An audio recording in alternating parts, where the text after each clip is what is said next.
nosso Donizete, amigo querido, é todo seu.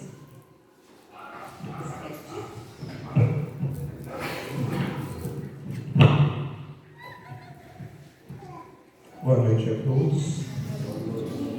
Que Jesus nos abençoe, nos fortaleça em mais uma noite de estudo e de aprendizado. É com muita alegria que nós estamos aqui nessa casa nova, materialmente falando, mas com uma estrutura, talvez poucas pessoas sabem, uma das casas espíritas mais antigas da nossa região. Emmanuel nos diz que a casa espírita deve ser um lar, deve ser um hospital, deve ser um templo e também uma oficina e uma escola. Então, quando a gente vê uma casa como esta prosperando, com certeza nós temos a verdadeira certeza de que o plano espiritual está caminhando junto com vocês. Essa é a maior certeza. Eu tenho feito palestras, estudos em várias casas espíritas da região nossa, E a gente tem visto ao contrário de vocês aqui. A gente tem percebido o desânimo, Muitas casas espíritas com dificuldade de frequência, de trabalhadores. E aqui não, aqui a gente vê e percebe o amor, o carinho de vocês, desse grupo que a Romana e o Ademar conseguiu agregar em prol da causa, tem prosperado. Isso é mérito de vocês. E a espiritualidade, como nós vimos aqui que é um hospital, também conta com esse hospital, para que ela, a espiritualidade, também consiga fazer o seu papel. Então, muito mais importante muitas vezes do que o prédio, a estrutura física, a união de vocês, e isso a gente tem sentido, tem percebido, é o que vai valer a pena. Isso é que faz sentido dentro de uma casa espírita. Obviamente, nós temos que nos preocupar sim, com a situação de acomodação, de qualidade, de conforto. Tudo isso faz parte e vocês estão executando maravilhosamente bem. Então, como escola, que é a nossa doutrina, esta casa vai nos oferecer hoje uma reflexão do Evangelho segundo o Espiritismo, capítulo 11, que vem nos fazer uma reflexão sobre o egoísmo. Muitos de nós ainda, em nós, carregamos esse sentimento de egoísmo. Às vezes a gente não percebe. Se eu perguntar para vocês aqui, quem é egoísta aqui? A maioria vai falar que não é. Mas o egoísmo, muitas das vezes, ele é tão sutil que nós achamos que ele se porta nas grandes coisas. E não é assim. Muitas das vezes o egoísmo está na simplicidade de nossas vidas. Quer um exemplo? Furar fila, por exemplo, de um banco. É uma coisa simples, banal, mas eu estou sendo egoísta. Porque eu quero passar todo mundo para trás para que eu tenha preferência. Então, às vezes a gente acha que ser egoísta é só aquela situação da gente angariar bens materiais. E não é. A gente percebe nas sutilezas da vida, dentro de casa, nos nossos relacionamentos, muitas das vezes a gente quer que impere a minha opinião, a minha vontade, o meu desejo. Isso é uma forma de ser egoísta. Não escutar os filhos, não escutar a esposa, Tudo isso de forma sutil também é egoísmo. Mas nós temos aqui uma reflexão interessante.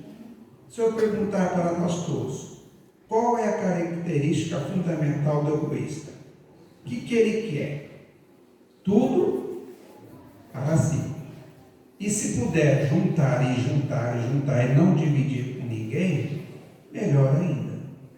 Só que às vezes a gente, no estudo que a gente vai fazendo, refletindo, nós encontramos algumas situações que vai fazer com que a gente possa refletir. Por exemplo, existe a lei de conservação. Dentro das leis divinas, das leis naturais que nós estudamos no Espiritismo, existe a lei de conservação. Ou seja, o que é a lei de conservação? É aquela que vai nos induzir, nos conduzir, né, para que a gente possa viver materialmente falando. Todos nós temos a obrigação e o dever de sermos precavidos. Então tem uma pergunta que fala nessa lei de conservação, que é o instinto de conservação. O animal, ele não tem inteligência, tem, mas ele tem instinto de conservação. Então, o animal, ele vai atrás do seu alimento. Só que de forma, muito embora não tenha inteligência, o animal ele faz de forma racional. Querem ver um exemplo? Esses dias eu estava assistindo um vídeo na TV e os leões na África, eles saem atrás da caça. E aí, dentro daquela manada lá daqueles etílopes, boi que existe lá, eles separam um de 500, 600 que tem. Eles não separam 50, 60, eles separam um para a sua alimentação, para o seu instinto de conservação. E a hora que eles abatem aquele animal que vai servir para eles de alimento, eles não começam a brigar entre si para ficar com a melhor parte daquela presa. Muito pelo contrário. Se eles estão em 6, 3, 4, vão lá, se alimentam até estarem saciados, e aí eles liberam para os demais continuar e fazer a sua alimentação. Isto é instinto de conservação. Eles, dentro dessa cadeia alimentar, eles têm que fazer isso daí, senão eles não sobrevivem. Então, dentro do Espiritismo, dessa lei de conservação, o instinto de conservação, ele é muito bem discutido por Allan Kardec. Aí ele faz a seguinte pergunta: é a lei da natureza o instinto de conservação? É uma lei natural? Eu posso ter esse instinto de conservação dentro de mim? Sem dúvida. Sem dúvida, todos os seres vivos o possuem, o instinto de conservação. Qualquer que seja o grau de sua inteligência, nuns é puramente maquinal e raciocinado em outros. O instinto de conservação em todos os seres. Falei dos animais. O animal pensa? Não, ele tem o instinto de sobrevivência. E aqui ele fala que tem uns que esse instinto de conservação é maquinado, é pensado. E isso cabe ao homem. Essa fala de Allan Kardec, que fala que o nosso instinto de conservação, ele é maquinado, serve a nós. Que muitas das vezes a gente faz falcatruas para, em nome desse instinto de conservação, levar vantagem. Na questão 703, Allan Kardec ainda pergunta: com que fim otorgou Deus a todos os seres vivos o instinto de conservação? Por que Deus colocou esse instinto de conservação em todos nós? Porque todos têm que concorrer para o cumprimento dos desígnios da providência. Por isso foi que Deus lhe deu a necessidade de viver. Acresce que a vida é necessária ao aperfeiçoamento dos seres. Eles o sentem instintivamente, sem isso se aperceberem.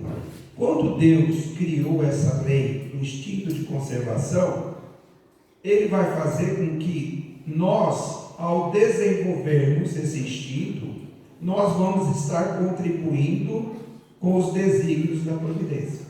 Por exemplo, quando nós éramos lá atrás, homens da caverna, a gente caçava. Não caçava, sobre isso?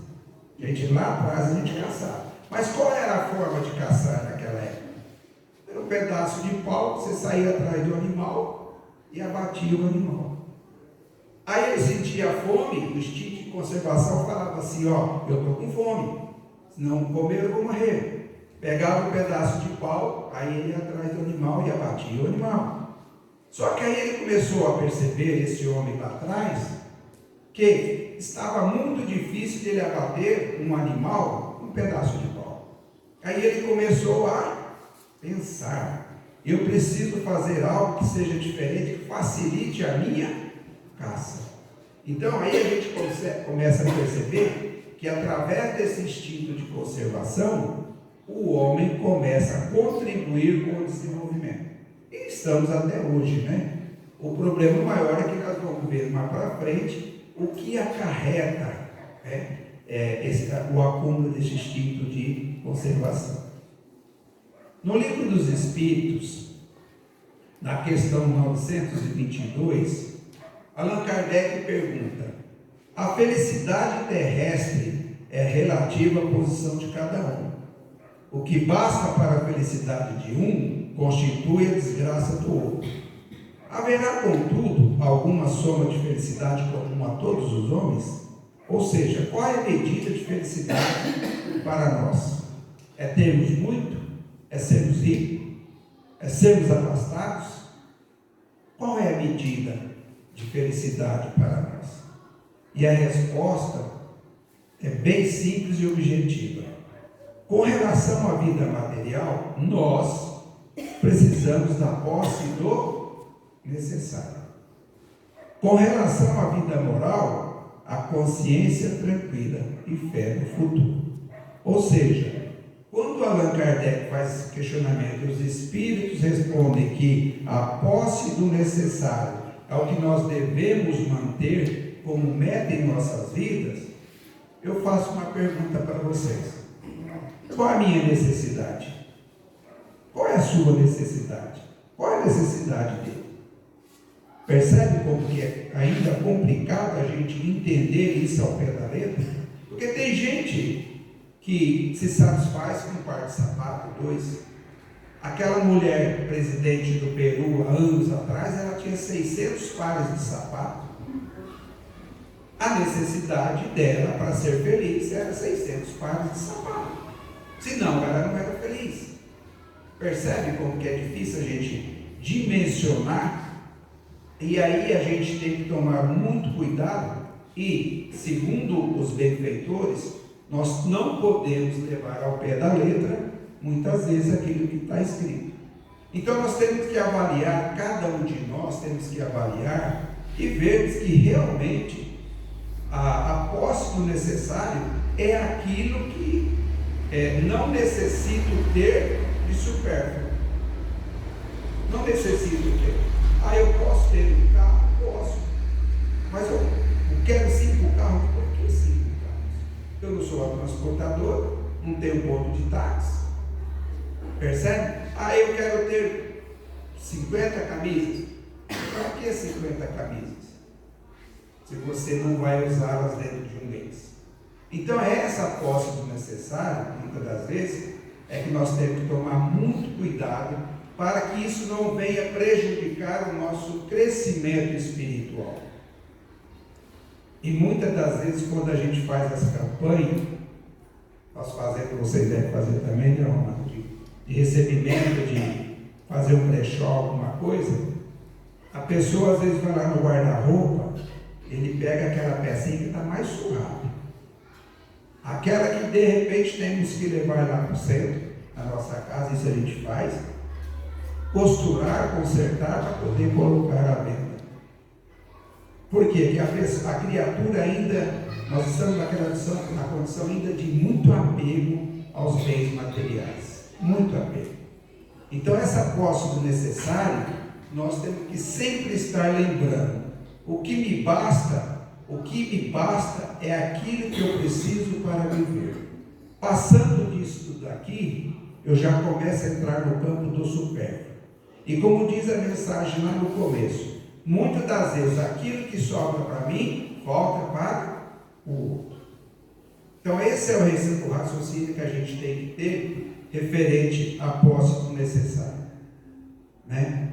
Não vou falar que a criatura, que a doutrina espírita nos orienta, os bens materiais conquistados com o nosso trabalho, com o suor dos nossos trabalhos, nada está equivocado. Tudo nós podemos, desde que a gente imponha um limite, a gente imponha uma condição de necessidade. Tem uma pergunta no Livro dos Espíritos que nós estudamos ontem, que fala assim, a pessoa que é rica, é milionária, que não precisa mais trabalhar, o que ela deve fazer dessa fortuna se ela não precisa trabalhar, precisa ganhar mais dinheiro? A resposta dos Espíritos diz que a responsabilidade dessas pessoas é distribuir o excesso além do necessário. E a gente muitas vezes fica assim, eu conheço família que já está na 4ª geração guardando dinheiro. Primeiro ele quer guardar para o filho, já teve o necessário. Continua trabalhando, ganhando, agora é para os netos, já tem o necessário. Ganha, agora é para os bisnetos. Ou seja, já está na 4ª geração e a pessoa querendo guardar, juntar, desnecessariamente, né? E a gente nem sabe o que é o dia de amanhã. Então, a posse do necessário é muito importante para a gente fazer esse equilíbrio em nossas vidas. Hoje é uma tentação a tal da internet. Quem faz compra aqui pela internet? Não, eu não faço. Gente, eu vejo assim muitas vezes, eu vejo meus filhos. Eu falo assim, mas para quê? Você vai comprar isso para quê? Ah, não, está barato. Mas você não precisa. Ah, não, mas está barato. Então, hoje, o meio favorece ao supérfluo, ao desnecessário. E a concorrência é uma coisa incrível, eu tenho percebido. É incrível. Se um tem, o outro também quer ter. Se um pegou um celular X, não sei das quantas, mas o fulano tem, também vou ter. Né? O fulano comprou um carro, eu também quero ter. Então essa situação hoje de facilidade faz com que a gente não tenha medida do necessário, né? E aí a gente vê as consequências de quantas criaturas, né, estão amealhando os tormentos voluntários por conta dessa concorrência, dessa disputa, de busca de coisas que não são necessárias.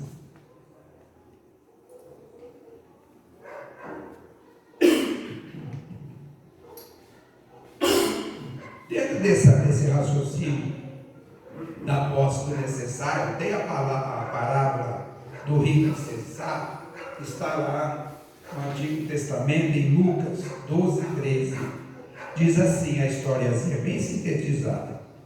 Havia um homem rico, cujas terras tinham produzido extraordinariamente, e que se entretinha a pensar consigo mesmo, assim, que eu hei de fazer, pois já não tenho lugar onde eu possa encerrar e guardar tudo que eu colher. Aqui disse, o que farei? Pensando ele, desmancharei todos os meus celeiros e construirei outros muitos maiores, onde porei toda a minha colheita e todos os meus bens. E direi à minha alma, tens de reserva muitos bens para longos anos. Repousa, come, bebe e goza. Mas Deus, ao mesmo tempo, disse ao homem, que insensato és tu.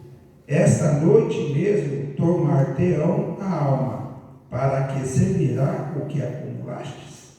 Ou seja, tem muitas criaturas que passam a vida toda querendo ter, não mede as consequências de ter, de obter, de ter posse, né? Faz planejamento de ganhar dinheiro, ganhar isso, ganhar aquilo, ter bens e bens e bens e bens. Aí eu pergunto para vocês, o que ele vai fazer com esses bens todos? Obviamente, enquanto encarnado, ele pode desfrutar.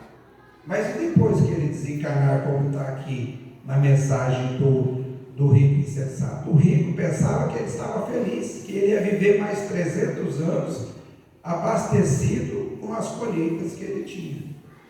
E aí veio os benfeitores e disse: insensato, mal sabe você que essa noite lhe tomaremos a alma. Ou seja, mal sabia ele que naquela noite ele iria desencarnar.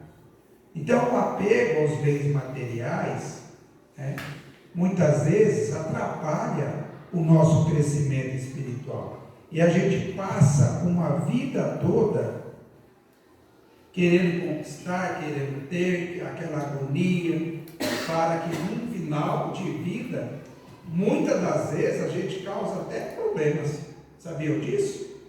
Se vocês pegarem famílias, pessoas que passam a vida inteira conquistando os bens materiais, achando que vai deixar os filhos abastecidos, com propriedades, tranquilo o resto da vida, quando no seu desencarne, ao contrário do que ele está pensando que vai deixar os bens, ele vai arrumar problema para os filhos. Por quê? Aí começam as disputas. As criaturas, muitas vezes, que recebem gratuitamente, e a gente tem visto, eu na minha profissão de contador vi muito isso daí, né? Na hora do desencarne do patriarca e da matriarca, os filhos começam uma disputa pelos bens materiais. Aí esse espírito, muitas das vezes, encarna nas nossas reuniões mediúnicas, frustrado, chateado, porque seus filhos estão brigando pela herança deixada por ele. Estão muitas das vezes numa disputa judicial e até, quando não, saem vias de fatos. É comum a gente ver relatos, né, de irmãos que se brigam fisicamente, matam-se fisicamente para ficar com os bens materiais deixados pelos pais. Então até nisso a gente tem que tomar muito cuidado para que a gente não venha exagerar, né? Então a gente vê assim, muitos espíritos que a gente pode elencar que não eram apegados à matéria, né?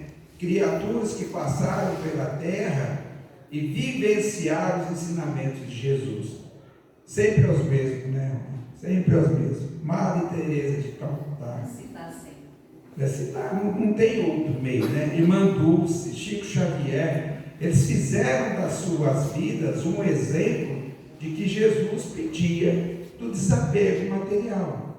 Ou seja, dividir tudo aquilo que muitas vezes nem tinham, né?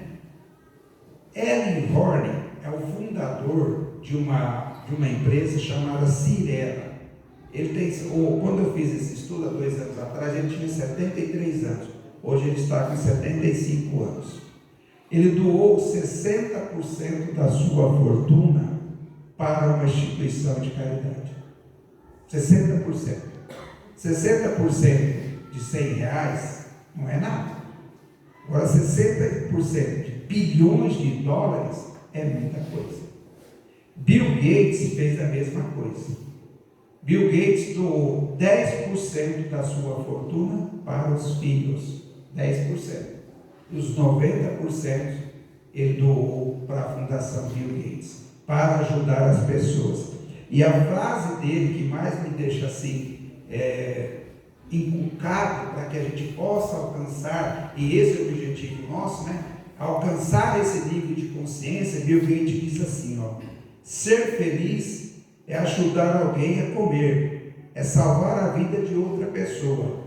Eu, você, cada um de nós que está aqui poderá fazer o bem de qualquer maneira. Ou seja, muitas vezes a gente fala, mas ele tem muito dinheiro, ele é rico, ele pode doar. E muitas vezes a gente acha que o nosso não é nada. Muito pelo contrário. A gente vai lembrar do Evangelho, na passagem do óbito da viúva, Jesus condenou aqueles doutores da lei que davam uma fortuna, mas era do seu excesso, do seu supérfluo, e a viúva ela dava do seu necessário. Aí estava o mérito, né, da gente refletir sobre isso aí. Na questão 913 do Livro dos Espíritos, Allan Kardec pergunta, e aí é o fechamento do nosso raciocínio, né? Entre os vícios, qual o que podemos considerar radical, ou seja, o pior de todos? Os Espíritos respondem: já o dissemos muitas vezes, o egoísmo. Dele deriva todo o mal. Estudai todos os vícios e vereis que no fundo de todos existe egoísmo. Todos os vícios.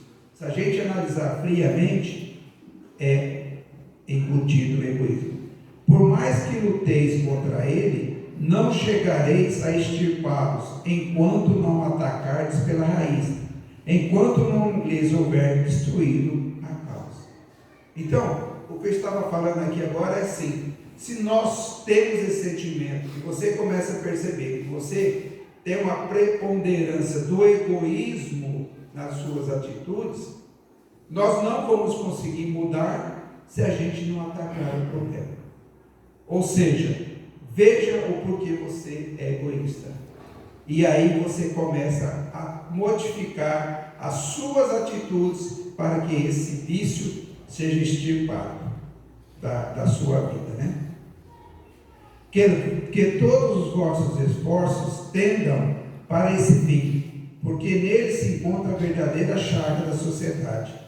Quem nesta vida quiser se aproximar da perfeição moral, deve extirpar do seu coração todo sentimento de egoísmo, porque é incompatível com a justiça, o amor e a caridade. O egoísmo neutraliza todas as outras qualidades. Ou seja, se você muitas vezes é calmo, é tranquilo, né, mas é egoísta, tudo aquilo que você tem de qualidade, o egoísmo vai deixar de lado. E a última pergunta: estando o egoísmo fundado no interesse pessoal, parece difícil extirpá-lo inteiramente do coração do homem? Chegaremos algum dia a essa situação? Ou seja, de eliminarmos do coração do homem o egoísmo? E a resposta dos Espíritos é assim: à medida que os homens se esclarecem sobre as coisas espirituais, dão menos valor às materiais. Em seguida, é necessário reforçar as instituições humanas que o entretêm e os excitam. Isso depende de educação. Ou seja, nós um dia conseguiremos extirpar do nosso coração o egoísmo. Mas para isso, nós precisamos de esforço, nós precisamos de frequentar a casa espírita, estudarmos, né? Para que a gente possa cada vez mais ter esse conhecimento de que o egoísmo é uma chaga que não só faz mal para mim, para com todos aqueles que estão ao meu derredor. Lembra-se da outra passagem, do outro estudo que a gente faz também, né? Cuidar do corpo e do espírito. Quando a gente faz esse estudo, cuidar do espírito, nós temos que ter essa atitude, porque nós nascemos simples e ignorantes, não nascemos, não é isso que a gente aprende? Um dia nós seremos espíritos perfeitos, mas para que a gente possa alcançar essa perfeição, nós temos que passar pela fieira da encarnação, experimentando todos os tipos de dificuldade, né? E aí, quando encarnados, muitas vezes a gente dá mais preocupação, dá muito mais valor ao corpo material do que ao corpo espiritual. O que vocês estão fazendo aqui hoje, o que nós estamos fazendo aqui hoje, nós estamos buscando um aperfeiçoamento espiritual, colocando em nossos corações esses ensinamentos dados por Jesus, à luz da doutrina espírita, para que a gente possa fazer essa evolução espiritual. Então, o egoísmo, meus irmãos, volto a repetir, ele não faz só mal para mim, mas faz mal para mim e para todos aqueles que convivem comigo e muitas vezes até na sociedade. Que Jesus nos abençoe e nos fortaleça.